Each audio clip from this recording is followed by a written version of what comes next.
Merhaba arkadaşlar, örgü kanalıma hoş geldiniz. Bebekler için kısa bacaklı bir bebek tulumu yaptım. Bugün bunun anlatımını sizlerle paylaşmak istiyorum.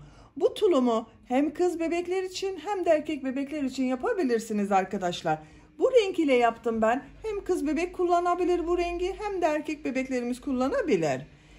Tulum örgüsüne yakadan zincir yaparak başlıyoruz.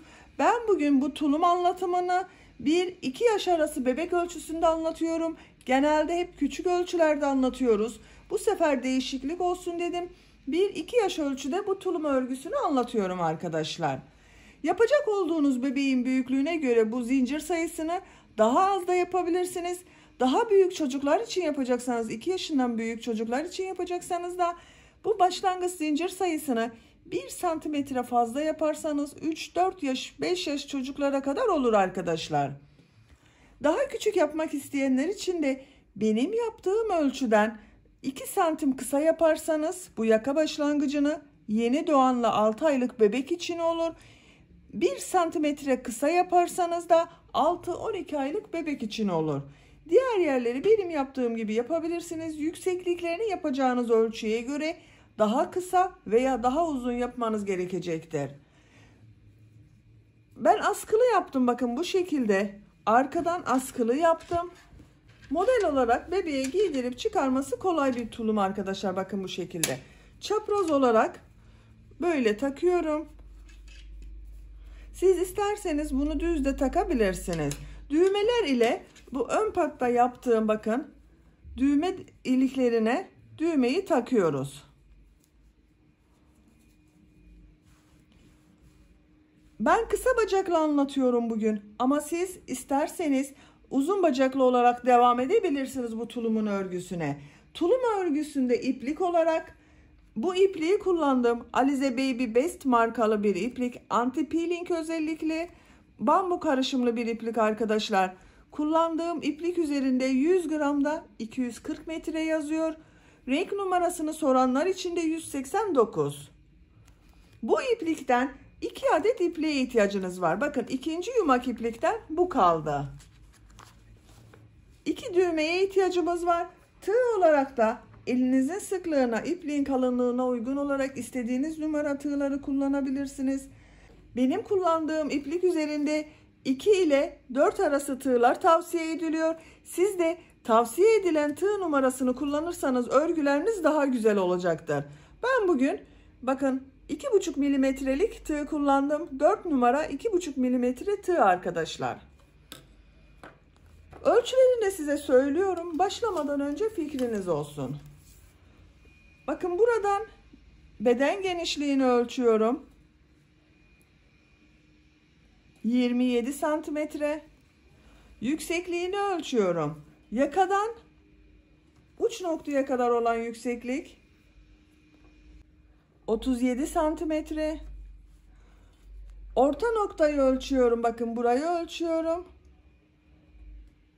33 santimetre. Ortaya kadar olan yükseklik 33 santimetre.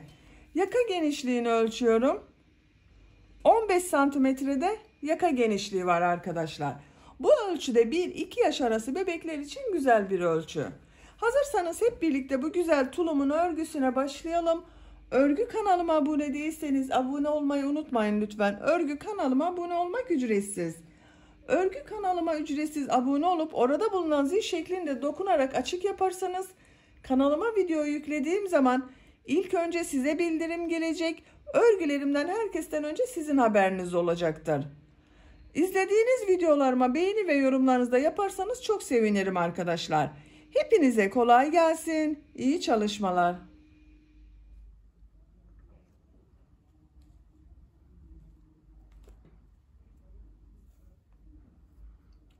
Örgüye yakadan zincir yaparak başlıyoruz.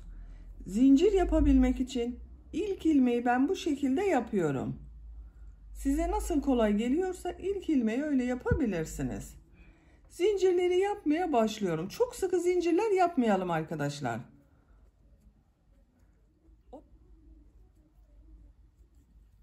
33 zincir yaptım ben. Benim yapacağım ölçü için bu 33 zincir yeterli arkadaşlar. Çok sıkı yapmadım bakın zincirleri. 33 zincirin kaç santimetre olduğunu ölçüyorum. Bakın şu şekilde ölçüyorum. 14 santimetre zincir uzunluğu var. Bu yakanın başlangıcı olacak.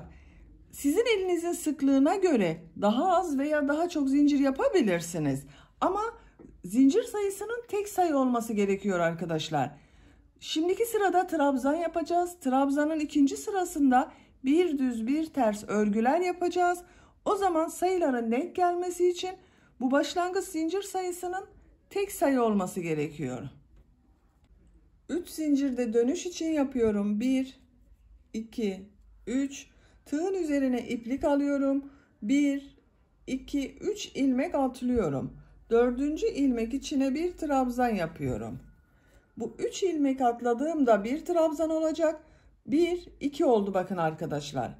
Diğer ilmekleri trabzan yaparak devam ediyorum. İkili trabzan yapıyorum bakın. 2 defa da çıkarıyorum. 1, 2. Her ilmek üzerine bir trabzan yapıyorum. Sıra sonuna kadar trabzanlar yaparak devam edelim. Zincirler üzerine trabzanlar yaparak tamamladım. Bir sırada 33 trabzan oldu arkadaşlar. Sayıyorum bakın. Bu 3 ilmek atladığımda bir trabzan 1, 2, 4, 6, 8, 10, 12, 14, 16, 18, 20, 22, 24, 26, 28, 30, 32, 33. 33 trabzan oldu. 3 zincir yapıyorum. 1, 2, 3 örgüyü çeviriyorum. Bu sırada bu yaptığımız trabzanları bir düz bir ters boşluklardan alarak trabzan yapacağız. Bakın bu ilk trabzanı üzerine yapmıyorum. Tığı şu şekilde boşluğa takıyorum. Trabzan yapıyorum. Biraz uzatarak yapıyorum arkadaşlar. Sıkı yapmıyorum bakın bu trabzana. Tığın üzerine iplik alıyorum. Bu trabzanı ters taraftan boşluktan alarak trabzan yapıyorum. 1, 2, 3 trabzanı yaptık. Burada bir düğme biriti yapmak için bir zincir yapıyorum. Tığın üzerine iplik alıyorum. Bir ilmek atlıyorum. İkinci ilmeği boşluktan alarak yapacağız. Bakın bu bir ilmek atladığım düz tarafta görünen trabzan olacak. Bir sonraki sırada bu bir ilmekten sonra olan trabzanı ters taraftan boşluktan alıyorum. Trabzan yapıyorum. Burada bakın bir ilmeği atladım. 2 tane ters taraftan boşluktan alarak trabzan yapmış oldum. Bu trabzanı düz taraftan boşluktan alıp trabzan yapıyorum. Ters taraftan boşluktan alıp trabzan yapıyorum. Düz taraftan boşluktan alıp trabzan yapıyorum.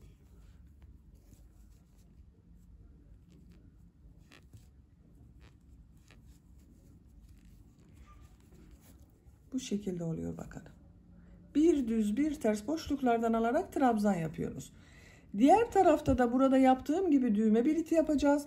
Onun için burada 4 ilmek kalasıya kadar bir düz bir ters boşluklardan alıp trabzan yaparak devam edelim. Sıra sonunda 4 ilmek kalasıya kadar trabzanları bir düz bir ters boşluklardan alıp trabzan yaptım. Bakın 1, 2, 3, 4 trabzan kaldı. Düğme biriti için bir zincir yapıyorum. Tığın üzerine iplik alıyorum. Bu ilmeği atlıyorum. Bakın en son ters taraftan boşluktan alıp trabzan yaptım. Bu atlama yaptığım ilmek de düz taraftan boşluktan alarak trabzan yapacak olduğum. Onun için bir ilmekten sonra olan bu trabzanı ters taraftan boşluktan alıp trabzan yapıyorum. Bakın düğme biritini yaptım buraya. Düz taraftan boşluktan alıp trabzan yapıyorum. Son trabzanda bu 3 ilmek atladığım boşluğa boşluktan alarak trabzan yapıyorum. Bakın düz tarafının görüntüsü böyle.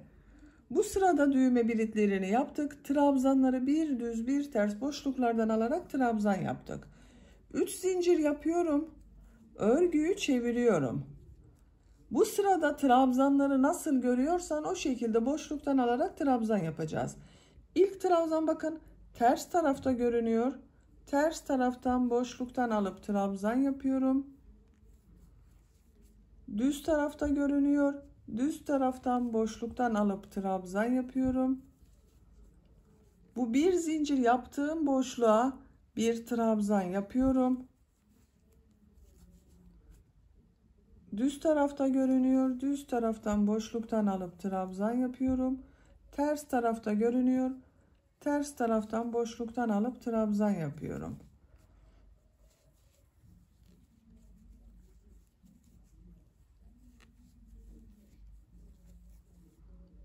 Bakın. Nasıl görüyorsan o şekilde boşluktan alıp trabzan yaparak bu bir zincire kadar devam edelim. Trabzanları nasıl görüyorsam o şekilde boşluktan alıp trabzan yaparak düğme biliti için yaptığım bu bir zincire kadar geldim. Bu bir zincirin üzerine bir trabzan yapıyorum. Diğerlerini nasıl görüyorsam o şekilde boşluktan alarak trabzan yapıyorum. Son trabzanda bakın boşluktan alarak trabzan yapıyorum. Bakın arkadaşlar. Yakanın başlangıcını yaptık. Bu sıradan itibaren model bölümünü yerleştirmeye başlıyorum.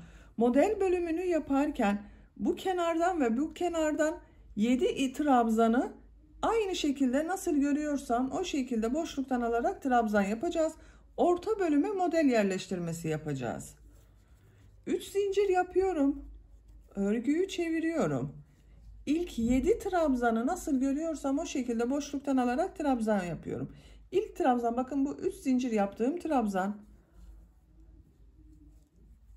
2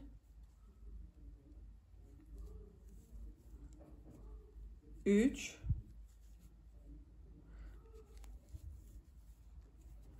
4 5 6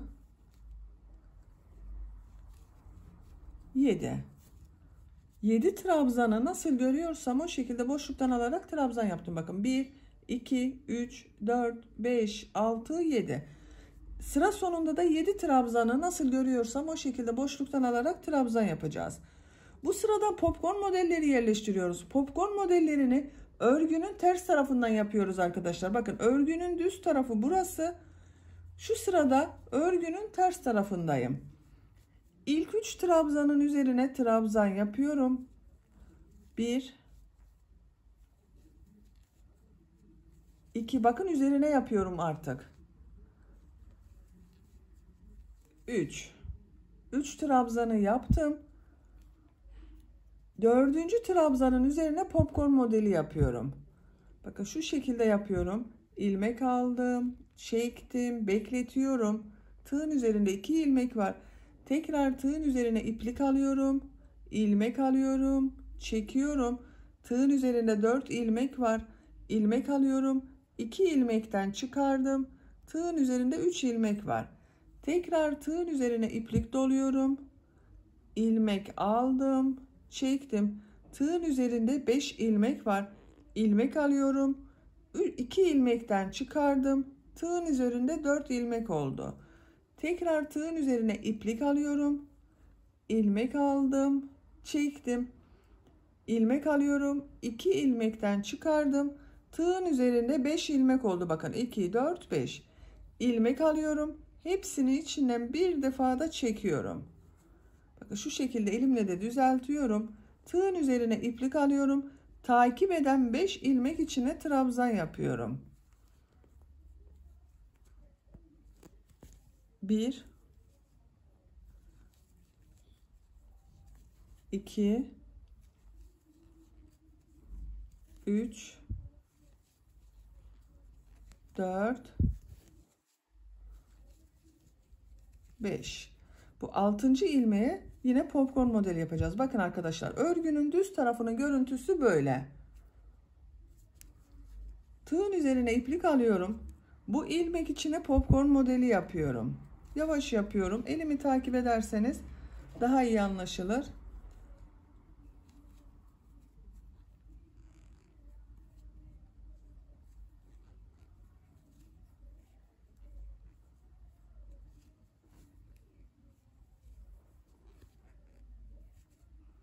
4 defa bakın trabzan yapıyor gibi yaptım. Tığın üzerine 5 ilmek oluyor.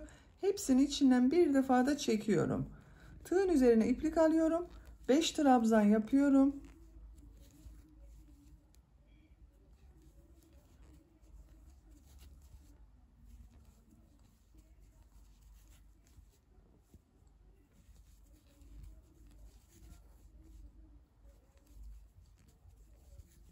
Beş trabzanı yaptım. Bu ilmek içine popcorn modeli yapıyorum.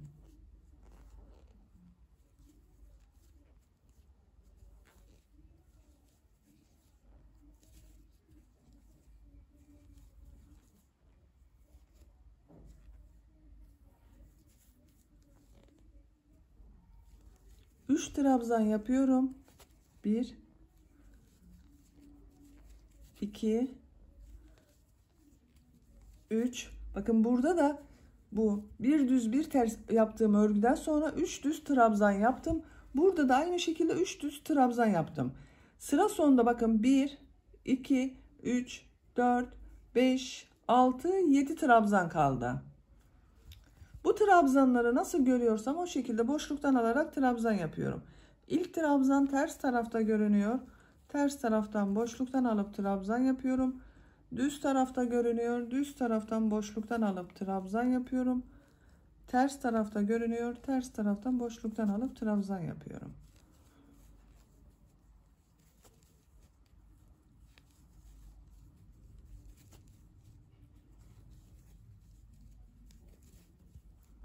Son trabzanda bakın boşluktan trabzan yapıyorum. Bu sırayı da bitirdik. Bakın model sırasını bitirdik arkadaşlar. 3 popcorn modeli yerleştirdim ben. 3 zincir yapıyorum. Örgüyü çeviriyorum. Bu 7 trabzanı ve burada bulunan 7 trabzanı nasıl görüyorsam o şekilde boşluktan alıp trabzan yapacağız. Bu modelli bölümün üzerine trabzan yapacağız. Buralarda arttırma yapacağız. Bakın bir burada arttırma yapacağız, bir burada arttırma yapacağız. İlk 7 trabzanı nasıl görüyorsam o şekilde boşluktan alarak trabzan yapıyorum.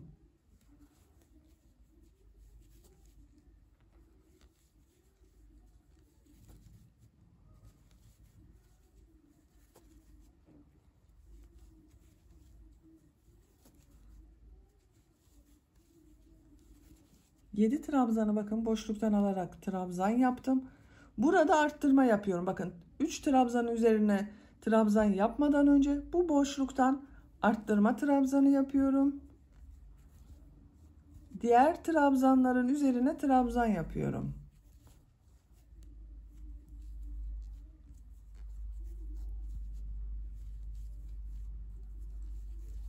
Bakın model üzerinde bulunan bu ilmeğe de trabzan yapıyorum.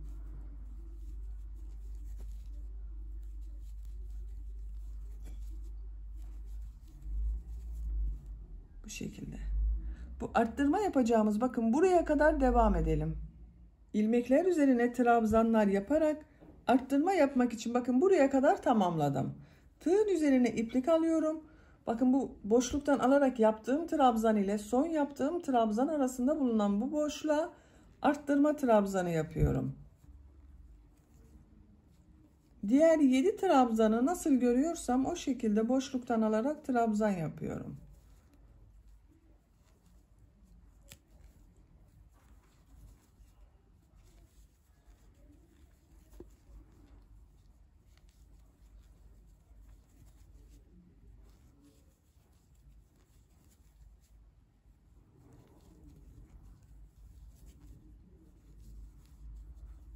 Bakın son trabzanda 3 zincirli boşlukla trabzan yaparak yaptım.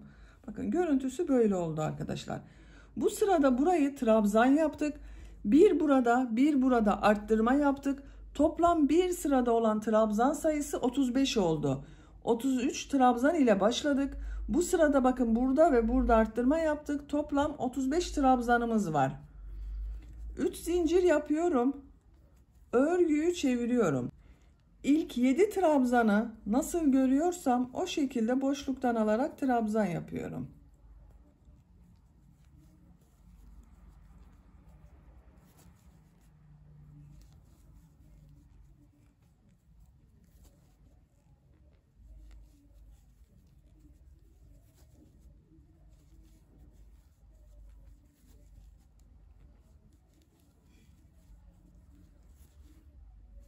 Bakın ilk 7 trabzanı nasıl görüyorsam o şekilde boşluktan alarak trabzan yaptım. Bu sırada bakın örgünün ters tarafındayız. Bu popcorn modellerini yapacağız. Nereye yapacağıma bakıyorum. İki model ortasında olan bakın bu popcornun üzerinde bulunan ilmek 1, 2, bakın bunun üzerine popcorn modeli yapacağız. Burada da aynı şekilde 1, 2, bunun üzerine popcorn modeli yapacağız. Oraya kadar sayıyorum bakın. 2, 4, 6, 7 trabzan var. Bu ilk ilmek üzerine trabzan yapıyorum. 7 trabzan yapıyorum popcorn yapacağım yere kadar. 2, 3, 4, 5, 6, 7. Bakın şuradan da görünüyor arkadaşlar. Popcorn'un üzerinde bulunan trabzan bu. Bundan sonra 2 trabzan yaptım. Bunun üzerine popcorn modeli yapıyorum.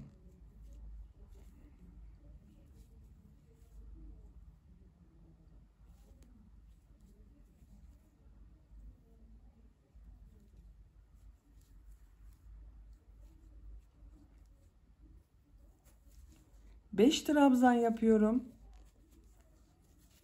1, 2, 3, 4, 5, 6. trabzanın üzerine popcorn modeli yapıyorum. 1, 2,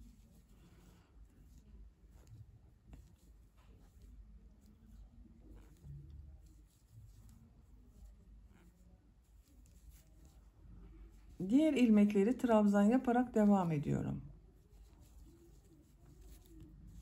Bakın arkadaşlar.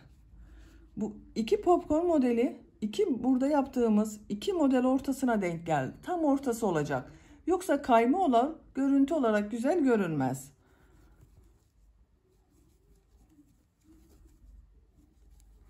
Trabzanların üzerine trabzan yapıyorum.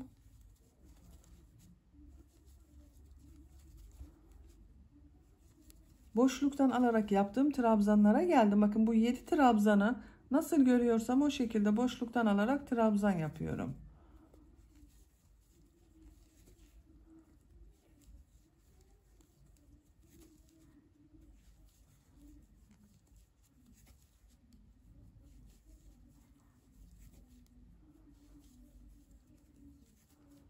Son trabzanda bu 3 zincirli boşluğa yapıyorum bakın. 3 zincir yapıyorum. Örgüyü çeviriyorum. Trabzan sırasındayız. Bu başta 7 trabzanı nasıl görüyorsam o şekilde boşluktan alıp trabzan yapıyorum.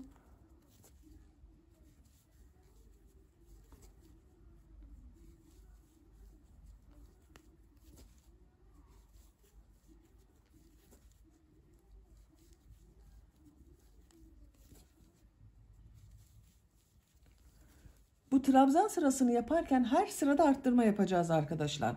Onun için bakın buraya arttırma yapıyorum. Diğer ilmekleri trabzan yaparak devam ediyorum.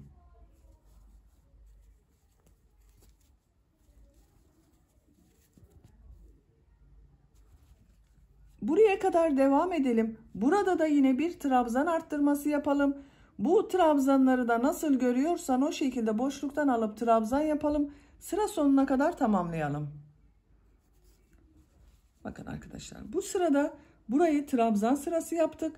Bir burada trabzan arttırması yaptık. Bir de burada trabzan arttırması yaptık. Toplam trabzan sayısı 37 oldu bu sırada. Her iki sırada bir arttırma yapıyoruz. Yani bu trabzan sırası yaptığımız sırada arttırma yapıyoruz. Popcorn modellerini yaptığımız sırada arttırma yapmıyoruz. 3 zincir yapıyorum. Örgüyü çeviriyorum. İlk 7 trabzanı nasıl görüyorsam o şekilde boşluktan alarak trabzan yapıyorum.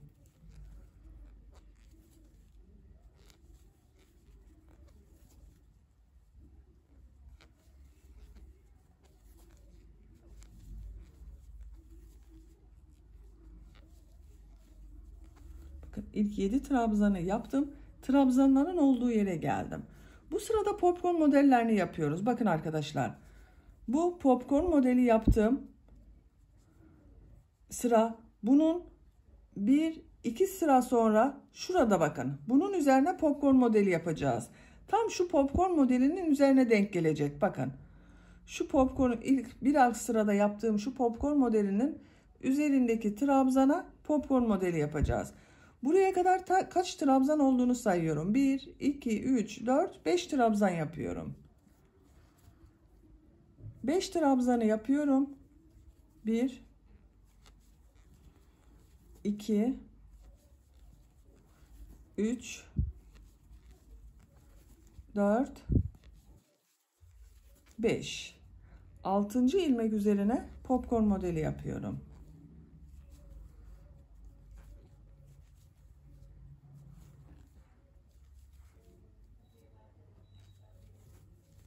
Beş trabzan yapıyorum. 1, 2, 3, 4, 5. 5 trabzanı yaptım. 6. trabzanın üzerine popcorn modeli yapıyorum.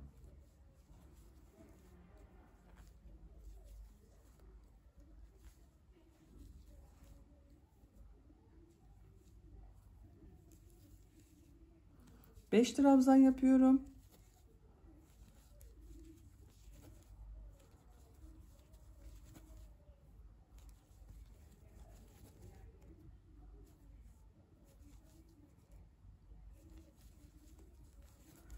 Altıncı trabzanın üzerine popcorn modeli yapıyorum.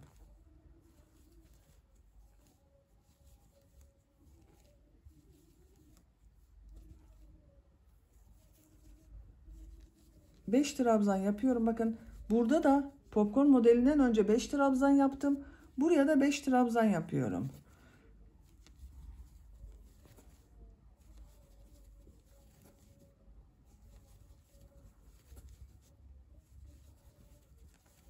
Bu 7 trabzanı nasıl görüyorsam o şekilde boşluktan alarak trabzan yapıyorum.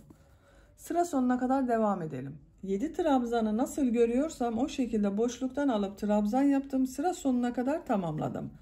Bakın arkadaşlar, bu sırada da 3 model yerleştirdim. Bu ilk başta yaptığım gibi 3 popcorn modeli oldu. Ama bakın kaydırma yapmadım. Birbirini takip ediyor bu modeller. 3 zincir yapıyorum. Örgüyü çeviriyorum. İlk 7 trabzanı nasıl görüyorsam o şekilde boşluktan alıp trabzan yapıyorum.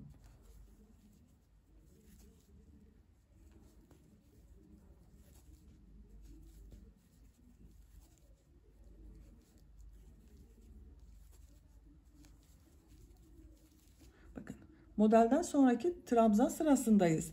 Bu trabzan sırasını yaparken bir burada arttırma yapacağız. Burada bir trabzan arttırması yapıyorum. Diğer ilmekleri trabzan yaparak devam ediyorum. Sıra sonuna kadar devam edelim. Burada bir trabzan arttırması yapalım. Bunları da nasıl görüyorsan o şekilde boşluktan alıp trabzan yapalım. Sıra sonuna kadar tamamladım. Burada da bakın bir trabzan arttırması yaptım arkadaşlar. Burada yapmıştım. Burada da aynı şekilde bir trabzan arttırması yaptım. Diğerlerini nasıl görüyorsam o şekilde boşluktan alıp trabzan yaptım. Bu sırada toplam 39 trabzan oldu. Bir burada arttırma yaptık. 39 trabzan oldu arkadaşlar. 3 zincir yapıyorum. Örgüyü çeviriyorum. Popcorn modeli sırasındayız. İlk 7 trabzanı nasıl görüyorsam o şekilde boşluktan alarak trabzan yapıyorum.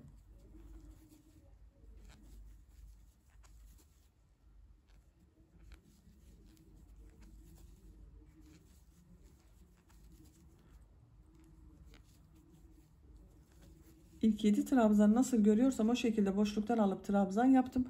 Bakın bundan sonra bu 3. ilmeğe trabzan yapacağız. Buraya kadar 1, 2, 3 trabzan var.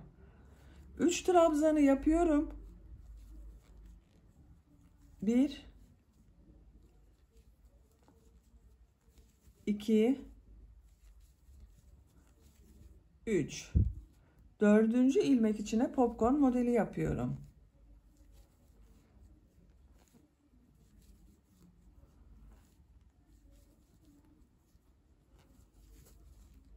5 trabzan yapıyorum.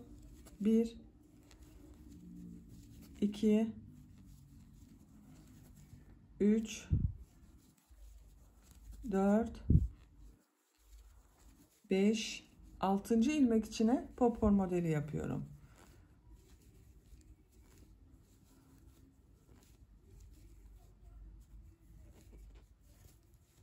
Beş trabzan yapıyorum.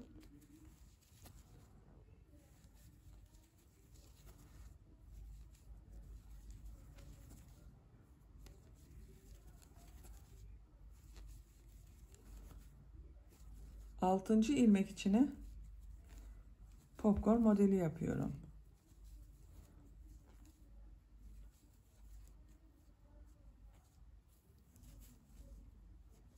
Beş trabzan yapıyorum.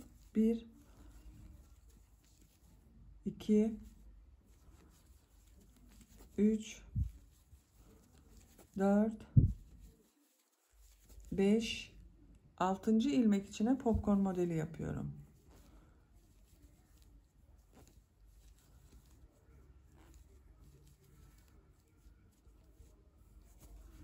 Burada bulunan 3 trabzanın üzerine trabzan yapıyorum.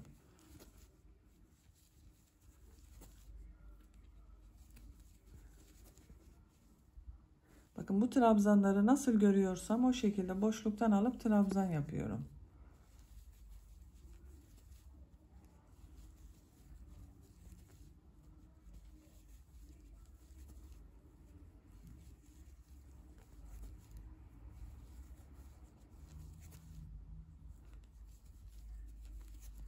Bakın. Bu sırada popcorn sayılarını arttırdık. 1, 2, 3, 4 popcorn modeli oldu bakın.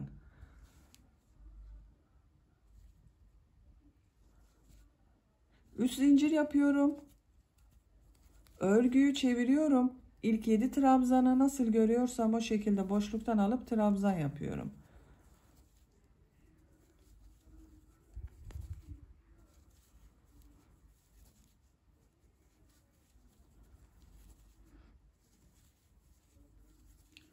Düz trabzan sırasındayım. Bakın modellerin üzerine trabzan yaptığım sıradayım. Burada bir trabzan arttırması yapıyorum. Diğer ilmekler üzerine trabzanlar yapıyorum. Bakın arkadaşlar. Örgünün düz tarafından trabzan sırası yaptığımız sırada burada ve burada hep arttırma yapacağız. Burada yaptığım arttırma gibi burada da yapalım. Bunları da nasıl görüyorsan o şekilde boşluktan alıp trabzan yapalım. Bir sonraki sırada yine popcorn modelleri yapalım. Örgüye bu iki sıranın tekrarıyla devam edelim. Bu düz trabzan sırası yaptığımız sırada arttırma yapmayı unutmayalım arkadaşlar. Örgünün ters tarafından yaparken arttırma yapmıyoruz. Örgüye bu şekilde iki sıranın tekrarıyla devam edelim. Ön bölümün roba örgüsünü ben tamamladım arkadaşlar. Buradan itibaren kaç sıra yaptığımı sayıyorum bakın. 1, 2, 3, 4, 5, 6, 7, 8, 9, 10, 11. 11 sıra oldu. Bu son sırada toplam 43 trabzan oldu arkadaşlar. Bakın buralarda arttırma yaptım.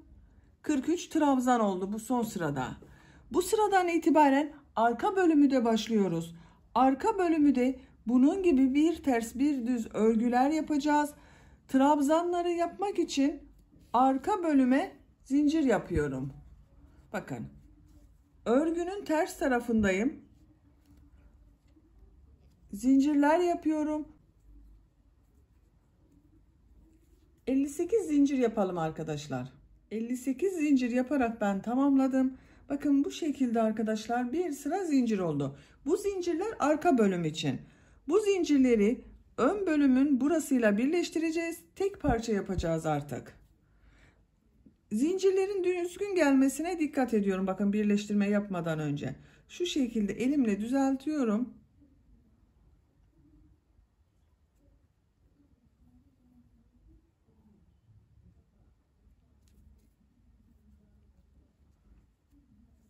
bölümün burada bulunan, bakın, buraya 3 zincir yapmıştım. 3. zincirin üzerine tığ takıyorum. İlmek kaydırması yaparak birleştiriyorum. Bakın, ön ve arka bölüm için yaptığımız zincirleri birleştirdim. 2 zincir yapıyorum. Bu zincirler üzerine trabzanlar yapıyorum, bakın. Her ilmek üzerine bir trabzan yapıyorum.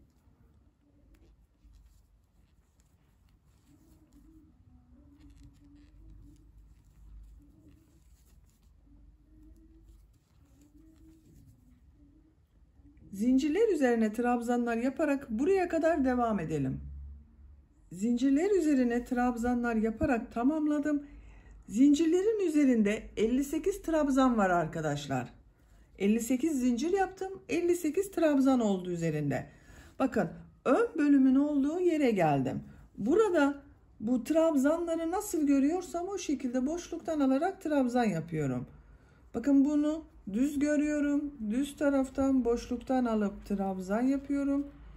Ters tarafta görünüyor. Ters taraftan boşluktan alıp trabzan yapıyorum. Düz tarafta görünüyor. Düz taraftan boşluktan alıp trabzan yapıyorum.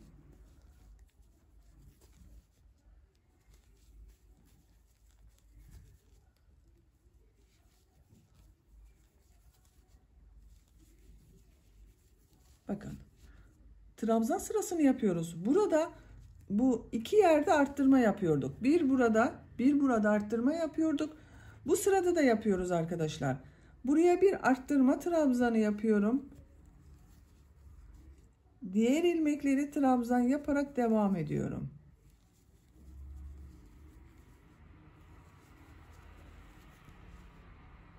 Trabzanlar yaparak bu arttırma yapacağımız yere kadar devam edelim. Buraya kadar trabzanları yaptım. Bu, bakın, boşluktan alarak yaptığım trabzandan önce bir arttırma trabzanı yapıyorum. Bu trabzanları nasıl görüyorsam o şekilde boşluktan alarak trabzan yapıyorum.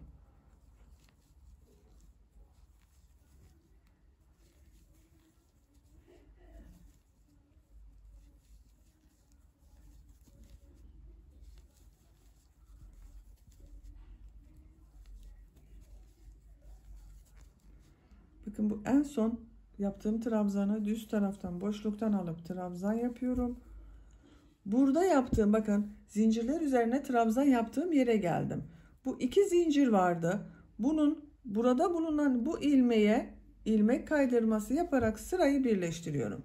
Bakın, ön ve arka bölümü birleştirdik arkadaşlar. 2 zincir yapıyorum. Örgüyü çeviriyorum. Bu 7 trabzanı nasıl görüyorsam o şekilde boşluktan alarak trabzan yapıyorum. Bu ilk trabzan ters tarafta görünüyor. Ters taraftan boşluktan alıp trabzan yapıyorum. Düz tarafta gördüğümü düz taraftan boşluktan alıp trabzan yapıyorum.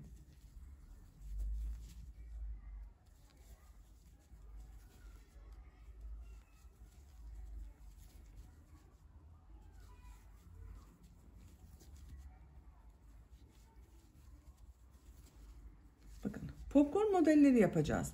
Yine nereye yapacağıma bakıyorum. Bakın, bundan sonra 1, 2, bu trabzanın üzerine popcorn modeli yapacağız. 1, 2, 3 trabzan yapıyorum. 1, 2, 3. 3 trabzanı yaptım. 4. ilmek üzerine popcorn modeli yapıyorum.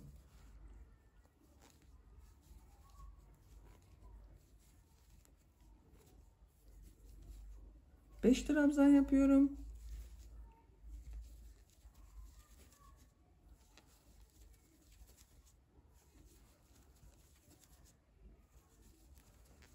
Popcorn modeli yapıyorum.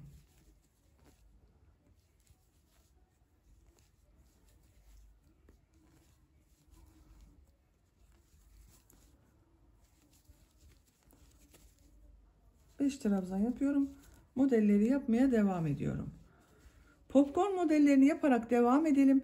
Bu 7 trabzanı da nasıl görüyorsan o şekilde boşluktan alıp trabzan yapalım. Buraya kadar tamamlayalım arkadaşlar. Popcorn modelleri yaparak bakın sıra sonuna kadar tamamladım. Sonda bulunan 7 trabzanı da nasıl görüyorsam o şekilde boşluktan alarak trabzan yaptım. Bu sırada 1, 2, 3, 4, 5 popcorn modeli yaptık bakın arkadaşlar. En son bakın bu nasıl görüyorsam o şekilde yaptığım trabzanları düz tarafta görünen trabzanı yaptım. Örgüyü bakın çevirdim. Bunu düz taraftan yapıyorum. Boşluktan trabzan yapıyorum. Ters taraftan boşluktan alıp trabzan yapıyorum. Düz taraftan boşluktan alıp trabzan yapıyorum. Bir düz bir ters boşluklardan alarak trabzan yapıyoruz. Bakın buranın görüntüsü değişmedi arkadaşlar. Bu 7 trabzandan sonra böyle düz yaptım ama buradan görüntüsü bakın ters taraftan görünen boşluktan trabzan oldu. Sıra sonuna kadar bir düz bir ters boşluklardan alıp trabzan yaparak devam edelim. Zincirler üzerine yaptığım trabzanları da bir düz bir ters boşluklardan alıp trabzan yaparak bakın sıra sonuna kadar tamamladım. En son trabzanı ters taraftan boşluktan aldım, trabzan yaptım. Bu ilmek ile burada yaptığım bu ilk ilmeği ilmek kaydırması yaparak sırayı birleştiriyorum. Örgünün düz tarafını çeviriyorum. Bakın arkadaşlar, burada yaptığım bu 2 zincir de ters tarafta görünen trabzan oldu. 2 zincir yapıyorum. Örgüyü çeviriyorum. Trabzanları nasıl görüyorsam o şekilde boşluktan alarak trabzan yapıyorum. Bakın her trabzanı nasıl görüyorsan o şekilde boşluklardan alarak trabzan yapıyoruz. Burada yine arttırma yapacağız. Bu trabzanları nasıl görüyorsan o şekilde boşluktan aldığımız trabzanın buraya kadar yaparak devam edelim. Trabzanları nasıl görüyorsam o şekilde boşluktan alıp trabzan yaparak bakın bu 7 trabzanın sonuna kadar geldim. Burada arttırma yapıyorum. Bakın bu 2 trabzan ortasında bulunan boşluğa arttırma trabzanı yapıyorum. Diğer ilmekleri trabzan yaparak devam ediyorum. Artık üzerine trabzan yapıyorum bakın buranın. Ön bölümde hiçbir değişiklik yapmadık. Sadece arka bölümü bakın bir düz bir ters örgü yaptık. Trabzanlar yaparak devam edelim. Burada da yine bir arttırma yapacağız arkadaşlar. Buraya kadar devam edelim. Trabzanları yaparak bakın bu 7 trabzanın olduğu yere kadar tamamladım. Buraya bir arttırma trabzanı yapıyorum. Diğer 7 trabzanı nasıl görüyorsam o şekilde boşluktan alıp trabzan yapıyorum.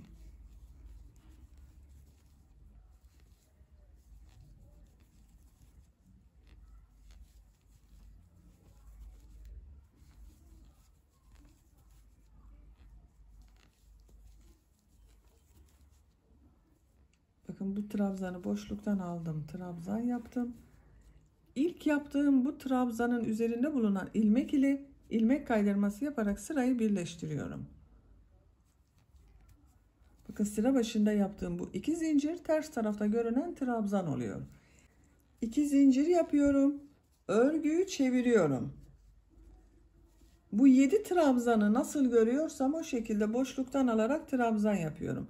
İlk trabzan ters tarafta görünüyor. Ters taraftan boşluktan alıp trabzan yapıyorum. Düz tarafta görünüyor. Düz taraftan boşluktan alıp trabzan yapıyorum. İlk 7 trabzanı boşluktan alarak trabzanları yapalım.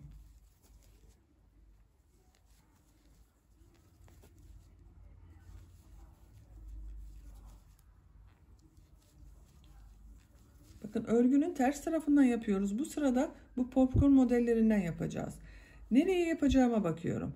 Bakın buradan 3. trabzanın üzerine bakın bir alt sıradaki bu trabzanın üzerinde arkadaşlar 1 2 3 bir trabzan atlıyorum. Bakın buna trabzan yapıyorum. İkinci trabzanın üzerine popcorn modeli yapıyorum. 1 2 3 4 5 trabzan yapıyorum. 1 2 3 4 5. 6. ilmek üzerine popcorn modeli yapıyorum.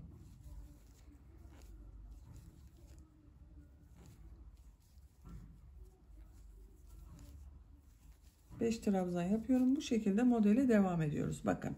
Bu burada bulunan iki modelin tam ortasına denk geldi. Modelleri yaparak devam edelim.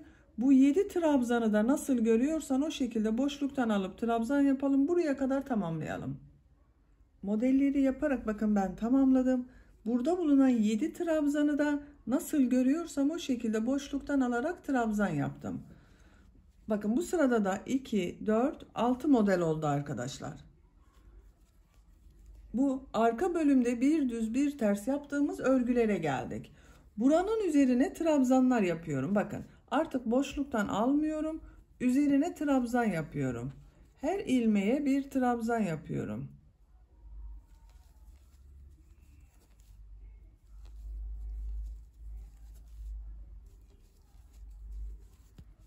Bu şekilde düz trabzanlar yapıyoruz.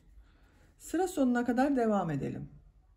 Sıra sonuna kadar trabzanları yaptım. Son ilmek ile burada bulunan bakın bu ilk ilmeği ilmek kaydırması yaparak sırayı birleştiriyorum. Bakın arkadaşlar. Arka bölümde trabzanlar yaptım. Ön bölümde modelleri yaptım. 2, 4, 6 model oldu bakın. İpliği burada kesiyorum. Şu şekilde bir zincir yapıp ipliği kesiyorum.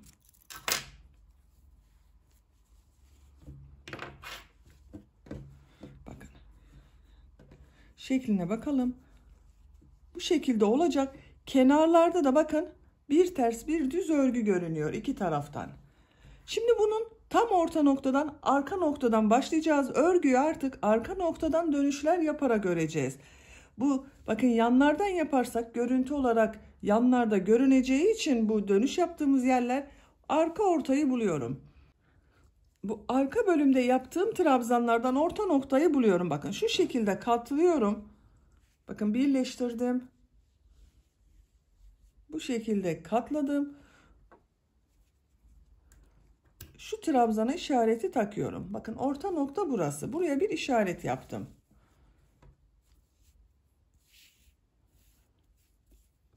Bu işaret yaptığım trabzanın üzerinde bulunan ilmekten ipliği bir defa bağlıyorum.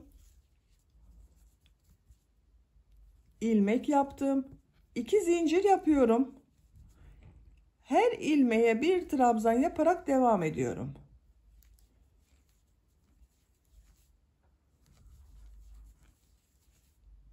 Trabzan sırasındayız bu sırada arkadaşlar. Bakın modelin üzerine trabzanlar yapacağız. Onun için arka bölümde de trabzan olarak devam ediyorum. Artık dönüşleri bakın bu arka ortadan yapacağız. Sıra sonuna kadar trabzanlar yaparak devam edelim. Sıra sonuna kadar trabzanları yaptım. Son ilmek ile ilk yaptığım bakın bu ilmeği ilmek kaydırması yaparak sırayı birleştiriyorum. Bakın arkadaşlar sıra başında yaptığım bu 2 zincirde trabzan görüntüsü oldu. Şeklini görelim. Bakın bir sıra trabzan sırası yaptım. Şimdiki sırada bu popcorn modellerini yerleştireceğiz. Bu arka bölüme de popcorn modellerini yapacağız. İlk popcorn modelini bakın şu şekilde çevireceğiz. Nereye yapacağımı hesaplıyorum. Onun için buradan sayıyorum. Bakın bundan sonra 2 3. olana bakın şuna popcorn modeli olacak. Sayıyorum. 2 4 5 6. 2 4 5 6. 2 4 5 6. 2 4 5 6. 2 4 5 6. Bunun üzerine popcorn modeli yapacağız. Arada 2 4 5 trabzan var. Buraya kadar trabzan yapıyorum. 2 zincir yapıyorum. Örgüyü çeviriyorum. İlk ilmek üzerine trabzan yapıyorum. 5 trabzan yapıyorum. 1 2 3 4 5 6. ilmek içine popcorn modeli yapıyorum. 1 2 3 4. Hepsinin içinden bir defa da çekiyorum. Tığın üzerine iplik alıyorum. Trabzan yapıyorum. 5 trabzan yapıyorum. 1 2 3 4 5 6. ilmek içine popcorn modeli yapıyorum.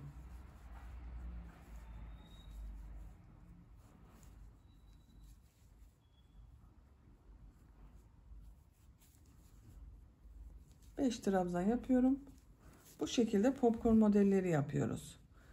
Popcorn modelleri yaparak sıra sonuna kadar devam edelim.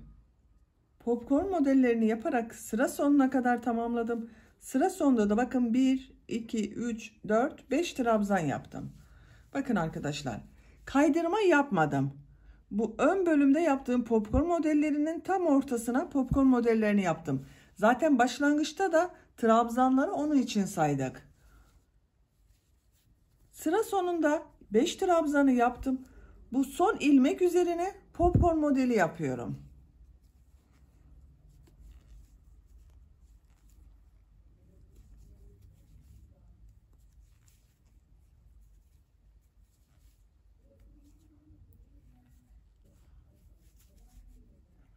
Yaptığım bu popcorn modelini bu ilk trabzan ile ilmek kaydırması yaparak birleştiriyorum.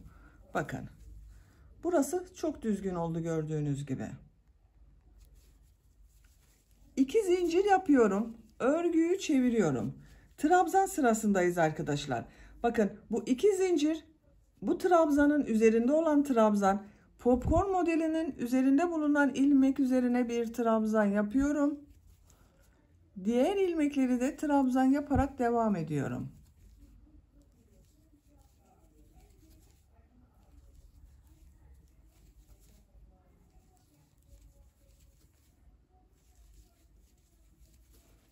Bu ilmek üzerine de bakın trabzanı yapıyorum. Trabzanlar yaparak sıra sonuna kadar devam edelim. Trabzanlar yaparak sıra sonuna kadar tamamladım. Son ilmek ile ilk yaptığım bu ilmeği ilmek kaydırması yaparak sırayı birleştiriyorum. Bakın arkadaşlar, görüntüsü böyle, birleşim yaptığımız yerin görüntüsü. 2 zincir yapıyorum. Örgüyü çeviriyorum. Popcorn modeli yaptığımız sıradayız. Popcorn modelini nereye yapacağıma bakıyorum. Bakın bu başlangıçta, bu bir alt sırada yaptığım popcorn'un üzerinde olan model. 1 2 trabzan atlıyorum. Bu trabzanın üzerine popcorn modeli yapacağız. 2 trabzan yapıyorum. 1 2 3. ilmek üzerine popcorn modeli yapıyorum.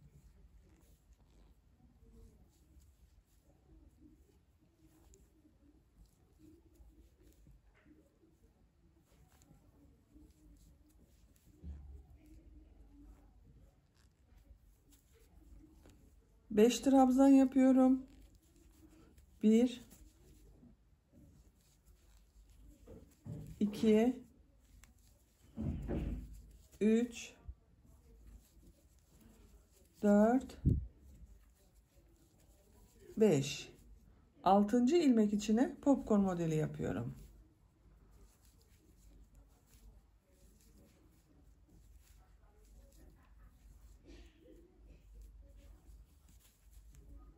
Beş trabzan yapıyorum.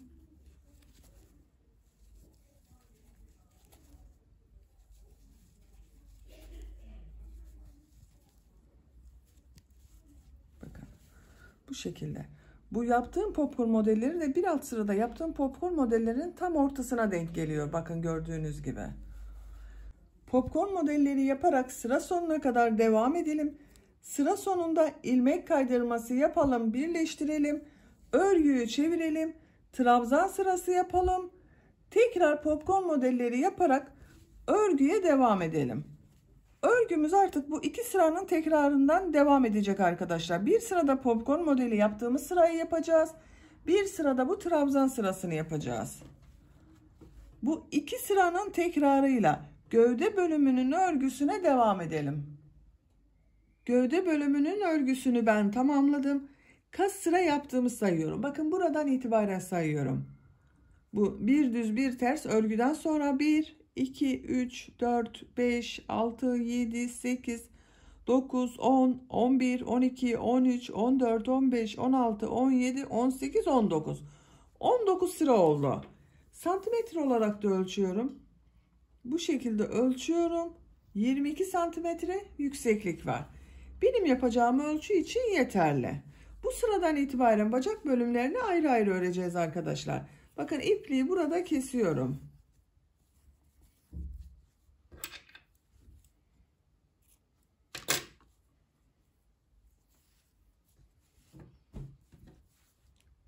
İki bacak örgüsünü ayrı öreceğiz dedim. Bacak örgüsünü yapacağımız yeri işaretliyorum. Bakın bir bacak örgüsü buraya, bir bacak örgüsü buraya yapacağız. Şu şekilde yaparsak daha düzgün olur. Örgüde bakın kayma oldu, birleştirme yaptığımız yerde. Buradan yaparsak düzgün görünmez arkadaşlar. Şu şekilde ön ortayı birleştiriyorum bakın. Roba bölümünün olduğu yeri düzgün gelecek şekilde birleştiriyorum. Burası orta nokta. Diğer tarafta burası.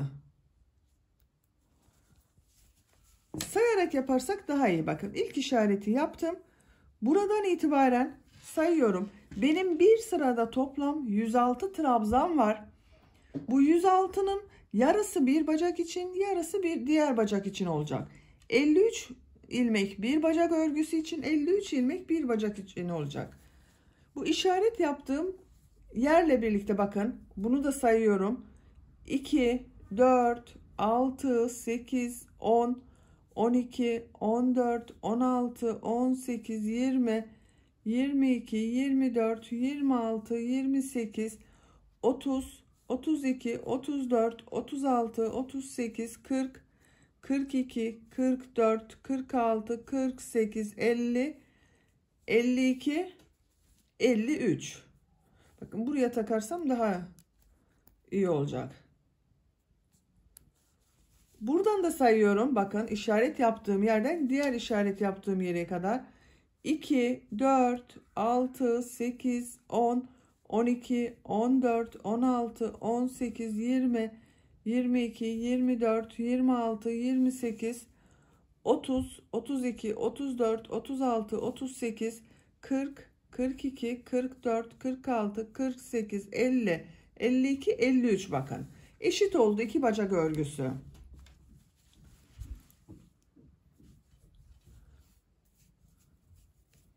Şimdi bacak örgüsünü bu iki yeri birleştiriyorum arkadaşlar. Bakın işaret yaptım. İki ilmeği şu şekilde bir defa bağlıyorum. Birleştirdim.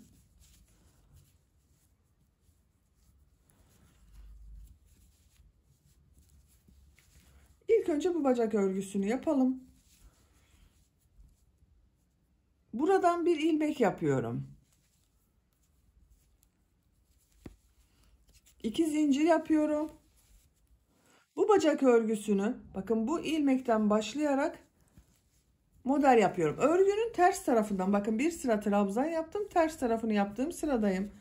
Buraya model yerleştirmesi yapacağız arkadaşlar. Nereye yapacağıma bakıyorum. Bakın bu model yaptığım ilmeğin üzerinde bulunan trabzan.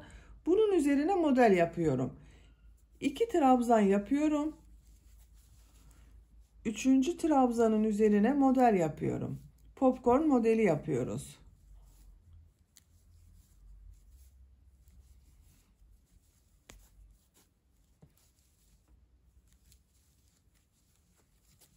Bakın yaptım. 5 trabzan yapıyorum.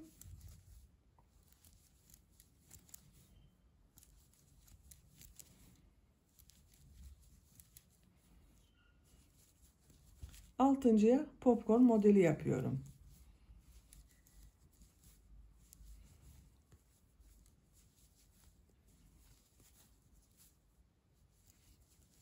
Beş trabzan yapıyorum. Bakın. Gövde bölümünde yaptığımız gibi modelleri yapıyoruz. Sıra sonuna kadar devam edelim. Popcorn modellerini yaparak sıra sonuna kadar tamamladım. Son ilmek ile sıra başında yaptığım bu ilmeği ilmek kaydırma yaparak sırayı birleştiriyorum. Bakın, bir bacak örgüsünü bu şekilde ilk sırasını yaptık arkadaşlar. Popcorn modelleri yaptık. Şimdiki sırada trabzan yapacağız. 2 zincir yapıyorum. Örgüyü çeviriyorum. İlk ilmek üzerine trabzan yapıyorum. Diğer ilmekleri de trabzan yaparak devam ediyorum.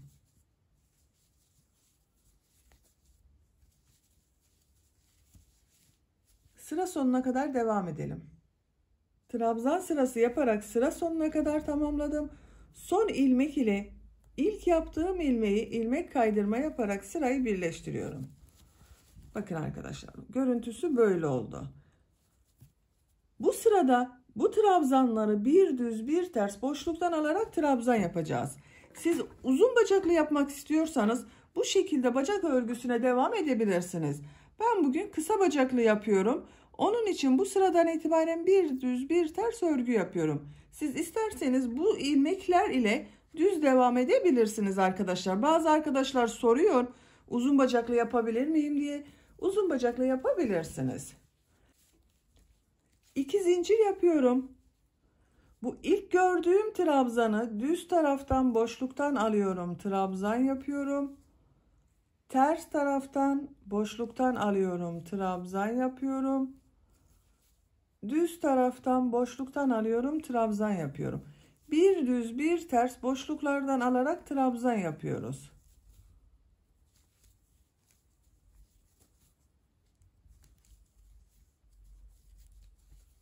Bakın, görüntü böyle. Sıra sonuna kadar devam edelim. Sıra sonuna kadar bir düz bir ters örgüler yaparak tamamladım. Sıra sonunda bakın 2 ilmek kaldı arkadaşlar. Sıra başında bu 2 zincir yaptığım, bakın ters tarafta görünen trabzan olacak. Bunu ikisini birlikte yapmam gerekiyor. Bakın şu şekilde ilmeği boşluğa taktım. Şu ilmeğin de üzerine taktım. Düz taraftan boşluktan aldım, trabzan yaptım. Bu ilmek ile ilk yaptığım ilmeği ilmek kaydırma yaparak birleştiriyorum. Bakın, bu 2 zincir ters tarafta görünen trabzan oldu. Görüntüsü bakın bu şekilde oldu arkadaşlar. 2 zincir yapıyorum. Bu sırada bu yaptığım trabzanları nasıl görüyorsam o şekilde boşluktan alıyorum. Düz tarafta görüyorum. Düz taraftan boşluktan alıp trabzan yapıyorum. Ters tarafta görüyorum. Ters taraftan boşluktan alıp trabzan yapıyorum.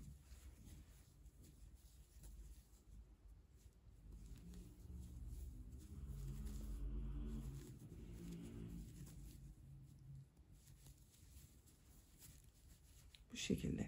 Sıra sonuna kadar devam edelim. Sıra sonunda ilmek kaydırma yaparak birleştirelim. Tekrar bu bir düz bir ters nasıl görüyorsan o şekilde boşluktan alarak devam edelim. Tercihinize göre bu bir düz bir ters örgüyü 4 sıra yapabilirsiniz, 5 sıra yapabilirsiniz, 6 sıra yapabilirsiniz. Bacağın örgüsünü tamamlayalım, gelelim. Bacağın örgüsünü ben tamamladım arkadaşlar. Bakın, en sonunda ilmek kaydırması yaptım. Sırayı birleştirdim. İpliği burada kesiyorum.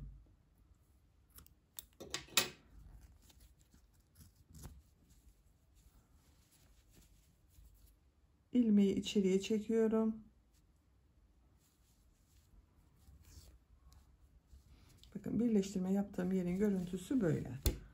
Bakın, bir bacak örgüsünü tamamladık. Kaç sıra yaptığımı sayıyorum. Bakın, trabzan sırasından sonra 1, 2, 3, 4 sıra yaptım. Bir düz bir ters örgüler yaptım. Siz bunu 5 sırada yapabilirsiniz. 3 sırada da bırakabilirsiniz. Şimdi diğer bacak örgüsünü yapalım. Diğer bacak örgüsü de bu bacak örgüsünün aynısı oluyor. İşaretleri çıkarıyorum. Bakın, bu birleştirmiştik. 2 ilmeği şu şekilde karşılıklı. Buradan ipliği bir defa bağlıyorum.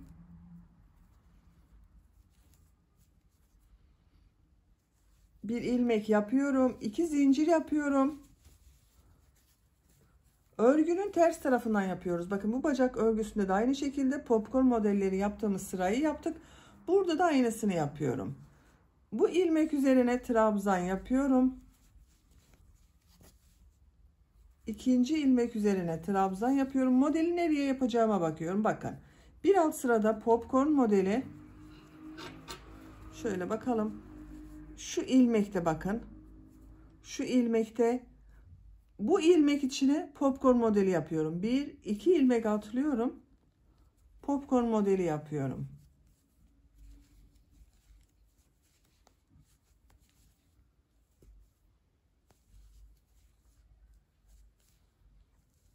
Bağladığım ipliklerde bakın içeride tutuyorum.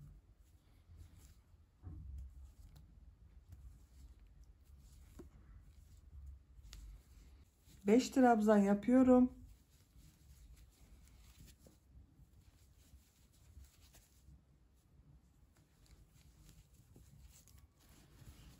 Popcorn modeli yapıyoruz sonra arkadaşlar. Bu bacağın örgüsünde popcorn modelleri yaparak sıra sonuna kadar devam edelim. Bir sıra trabzan yapalım. Trabzandan sonra tekrar bu bir ters bir düz örgüyü yapalım. Bu bacak örgüsünün aynısı olacak. Diğer bacak örgüsünde bunu yaptığımız gibi tamamlayalım gelelim. Diğer bacağın örgüsünde tamamladım. İpliği kestim bakın arkadaşlar. 1, 2, 3, 4 sıra yaptım. Bu bacağın aynısını yaptım bakın bacak örgüsünün. Bacak örgülerini bakın bu şekilde tamamlamış olduk. Esnek oldu bakın. Bir ters bir düz örgü yaptık. Esnek oldu. Bebeğin bacağında güzel duracaktır. Tulumun gövde bölümünü ve bacak örgüsünü bitirdik. Şimdi askılarını yapalım. Askılarını yapacağız. Bakın burada düğme biliti yaptım. Bununla askıları birleştireceğiz arkadaşlar. Örgünün ters tarafını çeviriyorum. Askıları buradan başlayacağız. Orta noktayı buluyorum arkadaşlar. Bakın. Ben şu şekilde orta noktayı buldum. İşaret taktım. Siz de bakın şurayı birleştirip orta noktayı bularak işaret yapabilirsiniz. Sayıyorum. Bakın bu düz taraftan aldığım trabzanları sayıyorum bunlara. 1, 2, 3, 4, 5, 6, 7, 8, 9, 10, 11, 12, 13, 14. 15.'ye işaret yaptım. Buradan da sayıyorum bakın. 1, 2, 3, 4, 5, 6, 7, 8, 9, 10, 11, 12, 13, 14. 15.'ye işaret bakın.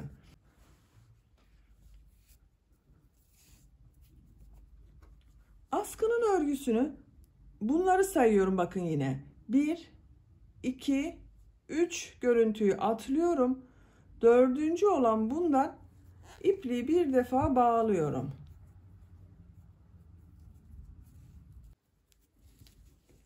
Bu ilmekten bir ilmek yapıyorum. 3 zincir yapıyorum. 2, 3. Askı için 7 trabzan gerekiyor arkadaşlar. Bakın bu ön patta yaptığımızla aynı sayıda olacak. Buraya 7 trabzan ile bir düz bir ters örgü yaptım. Askı için de 7 trabzan yapıyoruz. Bu 3 zincirde bir trabzan oluyor. Nasıl görüyorsam o şekilde boşluktan alarak trabzan yapıyorum. Ters tarafta görünüyor. Ters taraftan boşluktan alıyorum. Trabzan yapıyorum. Bakın 1, 2, 3 düz taraftan görünüyor. Düz taraftan boşluktan alıp trabzan yapıyorum. 4 ters tarafta görünüyor. Ters taraftan boşluktan alıp trabzan yapıyorum. 5. düz tarafta görünüyor.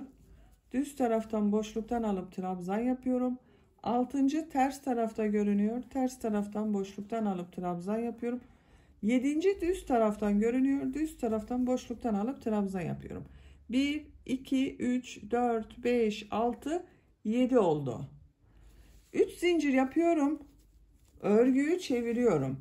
Bu 7 trabzanı nasıl görüyorsan o şekilde boşluktan alarak trabzan yapıyorum.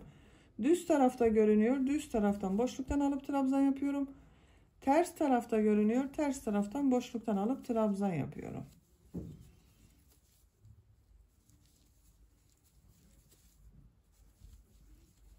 Bakın son trabzanı sıra başında 3 zincir yaparak bir trabzan yaptım.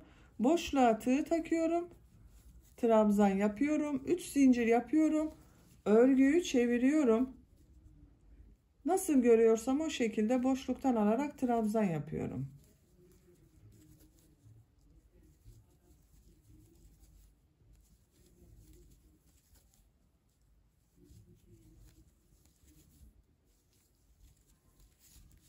Bu şekilde arkadaşlar. 3 zincir yapıyorum bakın sıra sonunda. Örgüyü çeviriyorum. Yine nasıl görüyorsam o şekilde boşluktan alarak trabzanlara devam ediyorum. Bakın askılar bu bel örgüsünün devamı gibi göründü. Bu askıyı bu şekilde bebeğinizin büyüklüğüne göre omuzundan geçirerek burada birleştirecek şekilde hazırlayalım. Diğer askıyı da başlayalım. Her iki askının örgüsünü birlikte yaparız. Diğer askıyı da bakın ipliğin diğer ucunu alıyorum. Askıya bakıyorum. Bakın bu işaretten sonra 1, 2, 3 düz görünümlüğü atladım. Dördüncüden askıyı başladım. Buradan da sayıyorum. 1, 2, 3. Burada askı olacak arkadaşlar bakın. Buradan da sayıyorum. Şuraya bir işaret yapayım. Bakın. 1, 2, 3 atladık. Dördüncüye işaret yaptım. 7 trabzan gerekiyordu. 1, 2, 3, 4, 5, 6, 7. Bu ilmekten bakın. Bu 7. olandan ipliği bağlıyorum.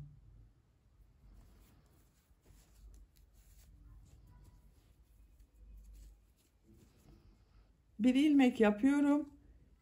3 trabzan yapıyorum. Ters tarafta görünüyor. Ters taraftan boşluktan alıp trabzan yapıyorum. Düz tarafta görünüyor. Düz taraftan boşluktan alıp trabzan yapıyorum.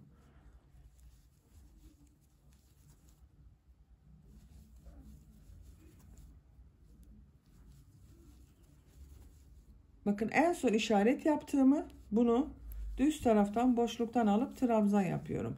1, 2, 3, 4, 5, 6, 7.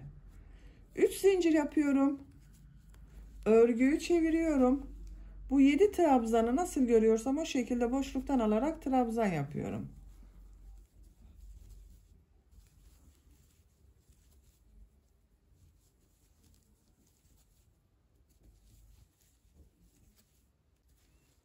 Sıra sonunda bakın 3 zinciri boşluktan alarak trabzan yaptım. 3 zincir yapıyorum.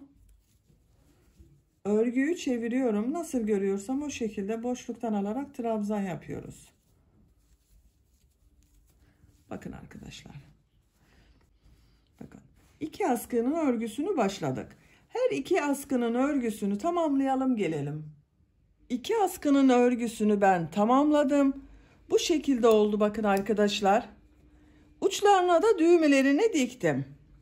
Kaç sıra yaptığımı sayıyorum. Başlangıç yaptığım buradan itibaren 2, 4, 6, 8, 10, 12, 14, 16, 18, 20, 22, 24, 26, 28, 30, 32, 34, 36, 38. 38 sıranın sonunda yüksekliği ben elde ettim. Kaç santimetre olduğunu da ölçüyorum. Başlangıcı sıfır noktasına tuttum. 32 santimetre uzunluk var.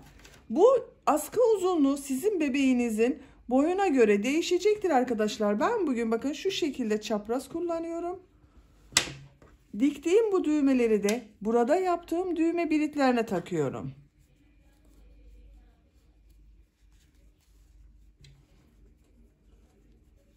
Şu şekilde bakın. Arka görüntüsü de böyle oldu. Çok güzel oldu bakın gördüğünüz gibi bu salopet tulum. Renk olarak da hem kız bebekler hem de erkek bebekler kullanabilecek bir tulum yaptık arkadaşlar. Ölçülerini size söylüyorum. Buradan genişliğini ölçüyorum. 27 santimetre. Yüksekliğini ölçüyorum. Buradan bacak ucuna kadar olan yükseklik. Şu şekilde bakın. 27 santimetre. Yaka başlangıcından A ortasına kadar olan yükseklik 33 santimetre. Bu yakanın genişliğini ölçüyorum. 15 santimetre. Bu ölçüde 1 yaş bebek için güzel bir ölçü oldu. Burayı da ölçelim. Bakın yakanın yüksekliğini ölçelim. 11 santimetrede yaka yüksekliği var arkadaşlar. 1 yaş bebekler için, 1-1,5 yaş arası bebekler için güzel bir ölçü oldu. İkinci yumak iplikten de bu kaldı bakın. 2 yumak iplik kullandım. Siz düğmeyi istediğiniz düğme olarak kullanabilirsiniz. Böylece bir örgü anlatımının da sonuna gelmiş oldum. Beni dinlediğiniz ve izlediğiniz için hepinize çok teşekkür ederim. Örgü kanalıma abone değilseniz abone olmayı unutmayın lütfen. Örgü kanalıma abone olmak ücretsizdir. Örgü kanalıma ücretsiz abone olup orada bulunan zil şeklinde dokunarak açık yaparsanız kanalıma video yüklediğim zaman ilk önce size bildirim gelir. Örgülerimden herkesten önce sizin haberiniz olur. İzlediğiniz videolarıma beğeni ve yorumlarınızı da yaparsanız çok sevinirim arkadaşlar. Sizlerle yeni örgülerde görüşmek dileğiyle. Hoşça kalın, sevgiyle kalın.